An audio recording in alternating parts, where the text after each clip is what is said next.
Hello നമസ്കാരം welcome to my channel. അപ്പം ഇന്നത്തെ എൻ്റെ ടോപ്പിക്ക് ചിക്കൻ സ്കിൻ അല്ലെങ്കിൽ കെരാട്ടോസിസ് പൈലാരിസ് എന്നൊരു കണ്ടീഷനെ പറ്റിയാണ്.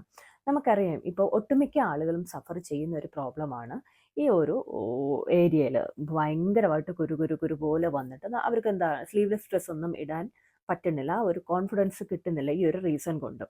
ഈ ചിക്കൻ സ്കിൻ വരുന്നതെന്ന് വെച്ചാൽ നമ്മുടെ ബോഡിയുടെ പല പല പാർട്ടുകളിൽ വരുന്നുണ്ട്, മുതുകിൽ വരുന്നുണ്ട്, തൊട, പല പല പാർട്ടുകൾ ഇതേപോലെ വരുന്നുണ്ട്.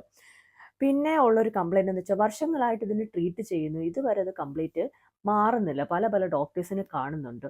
അപ്പം ഇതിനൊരു കംപ്ലീറ്റ് സൊല്യൂഷൻ ഉണ്ടോ, അല്ലെങ്കിൽ എന്തൊക്കെ പ്രോഡക്റ്റുകൾ ഇതിന് യൂസ് ചെയ്യാം എന്നതിനെ പറ്റിയുള്ള ഒരു ഷോർട്ട് വീഡിയോ ആണ് ഇന്നത്തേത്.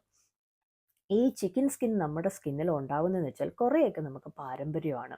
രണ്ടാമത്തെന്ന് വെച്ചാൽ ഡ്രൈ സ്കിന്ന്, അല്ലെങ്കിൽ അവർക്ക് കണ്ടിന്യൂസ് ആയിട്ട് അലർജി, സ്നീസിങ് ഒക്കെ ഉള്ള ഒരാളുകളാണെങ്കിൽ അവർക്ക് അതിനുള്ള ചാൻസ് കൂടുതലാണ്. അപ്പം എങ്ങനെയാണ് ഈ ഒരു കണ്ടീഷൻ ഉണ്ടാകുന്നതെന്ന് വെച്ചാൽ നമുക്കറിയാം, എവറി വീക്ക് അല്ലെങ്കിൽ എവറി 2 വീക്ക് കൂടിയിട്ട് നമ്മുടെ സ്കിന്നിൽ നിന്ന് ഡെഡ് സ്കിന്ന്, നമ്മുടെ സ്കാൽപ്പിൽ നിന്നാണെങ്കിലും സ്കിന്നിൽ നിന്നാണെങ്കിലും ഒക്കെ ഡെഡ് സ്കിന്ന് പ്രൊഡ്യൂസ് ചെയ്യുന്നുണ്ട്.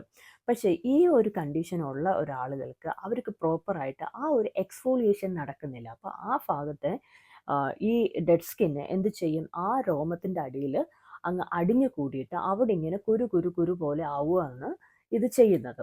പിന്നെ അത് അവിടെ ഇരുന്നിട്ട് അവിടെ ഇൻഫ്ലമേഷൻ ആവുകയും പിന്നെ അവർക്ക് ചില ആളുകളിലെങ്കിലും അത് ഇച്ചിങ്, ഇറിറ്റേഷൻ, റെഡ്നെസ് ഈ ഒരു കണ്ടീഷനിലോട്ട് പോകുന്നുണ്ട്.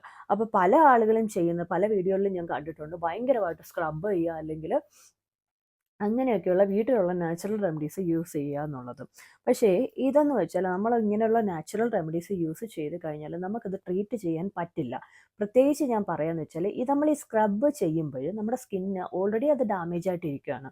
പിന്നെയും നിങ്ങൾ വീട്ടിലുള്ള ഈ സ്ക്രബ് കാര്യങ്ങളൊക്കെ യൂസ് ചെയ്യുമ്പോൾ അത് കുറച്ചുകൂടെ സ്കിന്ന് ഡാമേജ് ആക്കുന്നേ ഉള്ളൂ. അല്ലാതെ ഈ ഒരു കണ്ടീഷനിൽ പരിഹാരം നിങ്ങൾക്ക് കിട്ടത്തില്ല.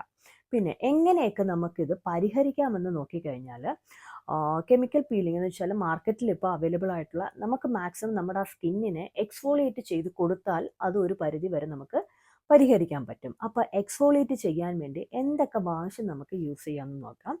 ഒന്നാമതായിട്ട് പറയുന്നത്, നമുക്ക് ഗ്ലൈക്കോളിക് ആസിഡിൻ്റെ വാഷ് നമുക്ക് നമ്മൾ ഓൺലൈനിൽ നോക്കിയാൽ മനസ്സിലാവും, ഓർഡിനറി മിക്ക ബ്രാൻഡുകളിലും ഈ ഗ്ലൈക്കോളിക് ആസിഡിൻ്റെ വാഷ് അവൈലബിൾ ആണ്. അതേപോലെ 10% യൂറിയയുടെ എക്സ്ഫോളിയേറ്റിംഗ് വാഷ് അവൈലബിൾ ആണ്. AHA BHA ചേർന്ന സാലിസിലിക് ആസിഡ് ബേസ്ഡ് ഒക്കെ ആയിട്ടുള്ള വാഷുകൾ അവൈലബിൾ ആണ്. ഇത് നമ്മൾ ഡെയിലി ബേസിസ് യൂസ് ചെയ്ത് കഴിഞ്ഞാൽ ആ ഡെഡ് സ്കിന്നിന് നമുക്ക് എക്സ്ഫോളിയേറ്റ് ചെയ്യാൻ വേണ്ടിയിട്ട് ഹെൽപ്പ് ചെയ്യും. ഇത് നന്നായിട്ട് നമുക്ക് അറിയാൻ പറ്റും ആ ഒരു ഡിഫറൻസ്. ഈ എക്സ്ഫോളിയേറ്റർ വാഷ് നമ്മൾ യൂസ് ചെയ്ത് കഴിഞ്ഞാൽ ആ ഡെഡ് സ്കിൻ അത് പോവുകയും ചെയ്യും. വാഷ് ചെയ്ത് കഴിഞ്ഞ് നമ്മുടെ സ്കിന്നൊന്ന് നമ്മളൊന്ന് ചെറുതായിട്ടൊന്ന് ഡ്രൈ അത് ഒപ്പിയതിന് ശേഷം നന്നായിട്ട് തിക്കായിട്ട് നല്ല ഒരു മോയ്സ്ചറൈസർ അപ്ലൈ ചെയ്യുക. അപ്പം അതിന് പറ്റിയ 2-3 എന്ന് വെച്ചാൽ നമ്മളിവിടെ ഏറ്റവും കൂടുതൽ കസ്റ്റമേഴ്സ് യൂസ് ചെയ്തിട്ട് റിസൾട്ട് ഉള്ള ഒരു 2-3 പ്രൊഡക്റ്റുകളുടെ പിക്ചർ ഞാൻ ഇതിൽ കാണിച്ചേക്കാം.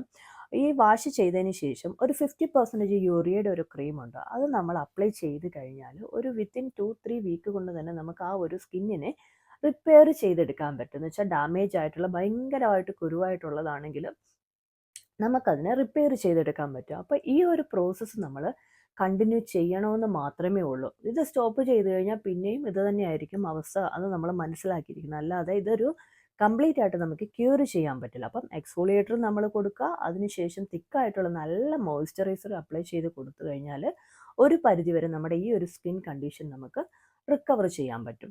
പിന്നെ നിങ്ങൾക്ക് ഓറലി അതേപോലെ തന്നെ മാക്സിമം ആൻറ്റി ഓക്സിഡൻറ്റ് എടുക്കാൻ നോക്കുക. അതേപോലെ തന്നെ വൈറ്റമിൻ എ, അതേപോലെ omega 3 fish oil, cod liver, ഇതേപോലത്തെയൊക്കെ മാക്സിമം സപ്ലിമെൻറ്റ് നിങ്ങൾ ഓറലി കൊടുത്തു കഴിഞ്ഞാൽ ഇൻറ്റേർണലി കൊണ്ട് തന്നെ നമുക്ക് സ്കിൻ ഒരു പരിധി വരെ റിപ്പയർ ചെയ്യാൻ വേണ്ടിയിട്ട് ഹെൽപ്പ് ചെയ്യും. അപ്പോൾ എൻ്റെ വീഡിയോ ഇഷ്ടമായെങ്കിൽ ജസ്റ്റ് ഒന്ന് ലൈക്ക് ചെയ്ത് സപ്പോർട്ട് ചെയ്തോളാം. Thank you.